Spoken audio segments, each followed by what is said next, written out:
ঝাল ঝাল নাগা চানাচুর মাখা খেয়ে আজকে মা ছেলের জিহ্বা একেবারে বের হয়ে গেল। আমাদের রিঅ্যাকশন দেখে বুঝতেই পারছেন কতটা ঝাল ছিল। আসসালামু আলাইকুম, সবার কি অবস্থা? আজকে আপনাদের ভাইয়া বাহির থেকে আসার সময় নাগা মরিচের চানাচুর নিয়ে আসলো আর বললো সাথে সাথে ও নাকি চানাচুর মাখা খাবে। তো নাগা মরিচের চানাচুর যেহেতু নিউ ফ্লেভার, তো ওই ফ্লেভারটা দেখে আমিও লোভ সামলাতে পারলাম না, এজন্য চলে আসলাম চানাচুর মাখাতে। চানাচুর মাখানোর জন্য এখানে আমি পেঁয়াজ, কাঁচামরিচ, ধনিয়া পাতা, লেবু পাতা, টমেটো সবগুলো কুচি করে কেটে নিচ্ছি, তাই লেবুও কেটে নিচ্ছি। আর এখানে কিন্তু লেবু পাতা, লেবু জুস আর লেবুর যে খোসা ওইটার সবুজ অংশটুকু ইউজ করব, যেটা কিন্তু চানাচুর মাখার মধ্যে অনেক সুন্দর একটা ফ্লেভার আনে। তো সবকিছু এভাবে যত কুচি করে কেটে নিয়ে যাবে চানাচুর মাখা কিন্তু তত বেশি মজা হবে। তো দেখতে পাচ্ছেন আমি সবকিছু কিভাবে একেবারে কুচি করে কেটে নিয়েছি। আর এদিকে লেবুর থেকে খোসাটা কিন্তু এভাবে করে নিতে হবে যাতে করে হোয়াইট অংশটুকু না আসে, জাস্ট গ্রিন অংশটুকু হালকাভাবে আলতো করে কেটে নিয়ে নিলাম জাস্ট ফ্লেভারের জন্য। তো এই সবকিছু একটা বাটিতে নিয়ে এরপর এখানে সামান্য একটু বিট লবণ আর স্বাদ মতো লবণ দিয়ে অ্যাড করে দিচ্ছি স্বাদে ম্যাগি ম্যাজিক মশলা। আর দেখতে পাচ্ছেন আমরা আজকে এই নাগা ফ্লেভারের চানাচুরটা ইউজ করব। এই চানাচুরটা কিন্তু ভীষণ স্পাইসি ছিল।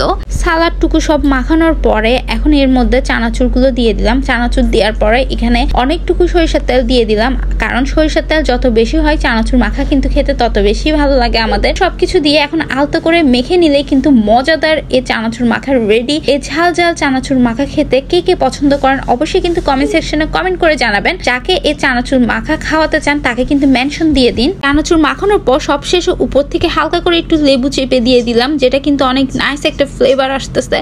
আর খেয়ে মনে হচ্ছে যেন কানে দিয়ে ধোঁয়া বের হতেছিল। আর ওয়াদি বেবি কিন্তু চানাচুর অনেক বেশি পছন্দ করে, ও মনে করছিল যে এটা অত বেশি স্পাইসি না, তো ও খেতে যাচ্ছিল। খেয়ে একেবারে অবস্থা টাইট। ওর আর আমার দুজনেরই মনে হতেছিল যেন জিহ্বা একেবারে ঝালে বের হয়ে যাবে। তবুও কিন্তু ওয়াদি বেবি মাশাআল্লাহ স্পাইসি পছন্দ করে, একটু একটু স্পাইসি খাওয়ার ট্রাই করতেছিল। আর আমি যখন ভিডিও করতেছিলাম তখন যেভাবে রিয়েক্ট দিতেছিলাম, থামস আপের রিয়েক্ট, ওয়াও রিয়েক্ট, ও আমার মতো দেখে দেখে থামস আপ, ওয়াও এগুলোর রিয়েক্ট দিতেছিল।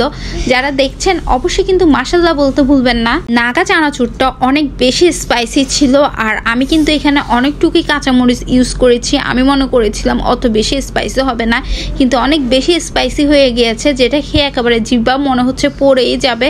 আর ওয়াদি বেবির রিয়েকশন দেখে বুঝতে পারছেন কেমন অবস্থা ঝাল।